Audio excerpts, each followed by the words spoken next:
INEC. So I think, first of all, from the presentation, my first remark would be that a lot of people didn't get closure from the 2023 general elections.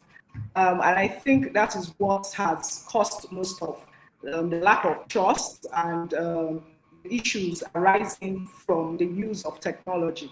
I think INEC actually made significant progress by introducing the beavers and the IRF portal. These were also tested in off-cycle elections before the 2023 general elections. There were mock elections. So it was not a case of not knowing that these machines were not going to work.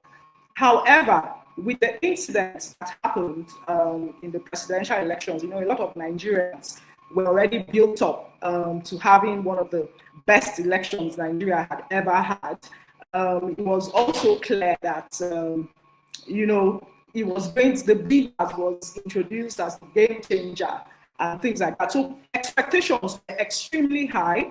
And at the point of the IRF portal not working optimally in the presidential election, a lot of issues arose from that. I would personally think that apart from the fact that the Electoral Act, the regulations and the guidelines had a bit of not enforcing the use of the beavers and the IRF portal, of course, it gave INEC the leeway to conduct the elections in a manner it prescribes.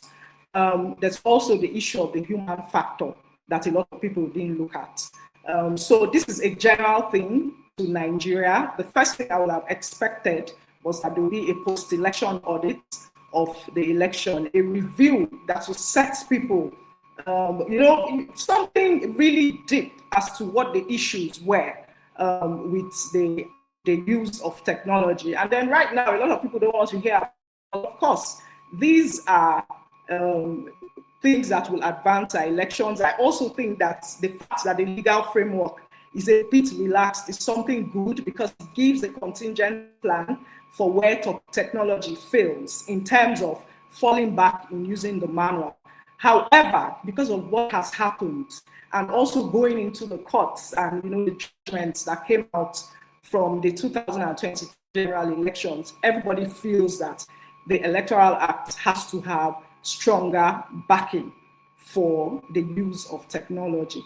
And apart from that, the chair is here. We probably talk about this is ongoing legislative reform, and these are things that are being worked on to be included in the Electoral Act. But there will be other issues for me in terms of reforms, and I will talk about larger sanctions to ensure that people who did not use these machines were actually punished for jettisoning the technology and things like that. And these are things that we need to include more in our act. There are also issues of procurement to ensure that there's an open, competitive bidding process for the purchase of the machines. Machines should be certified as being able to be used during the general elections to avoid things like glitches and things like that.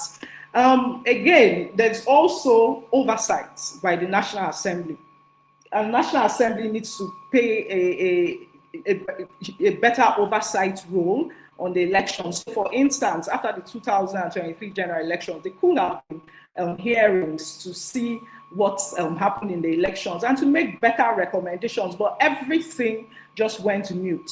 Again, open data. As we speak, we do not have a summary of winners or results from the 2023 general elections. Anybody that wants to do research cannot do a quick type and get official results from the INEC website, and maybe this will come under part of communication and things like that. But again, these are implementing issues, not legislative reform. But I will put this under implementation.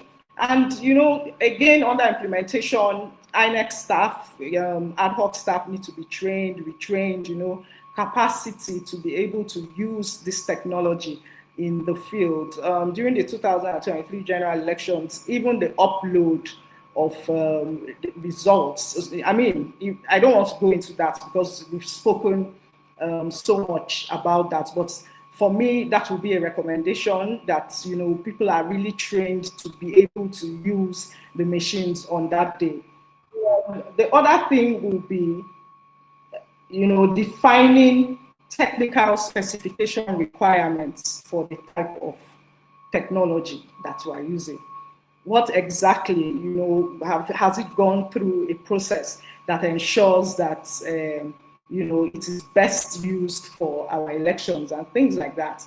And then on the side of the judiciary, I don't know if we did publish a book titled From Ballots to the Courts, where we looked at over 1,000 election petition, you know, at the tribunal and the Court of Appeals. And, you know, there are so many issues arising, some of them from just lack of jurisdiction, you know, standard burden of proof, being the petition has not even been able to prove their cases. And again, that also could go back to the requirements for what someone is supposed to prove and things like that.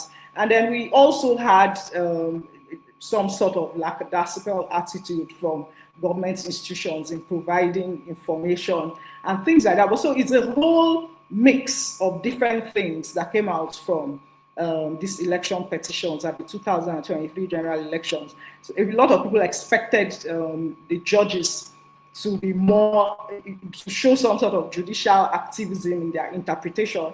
But I think they were just literal and saying that, oh, this is what the law provides, and, you know, stuck to this. And maybe one other thing or last thing I would like to speak about is the fact that when the election management body does not adhere to its own guidelines, what happens?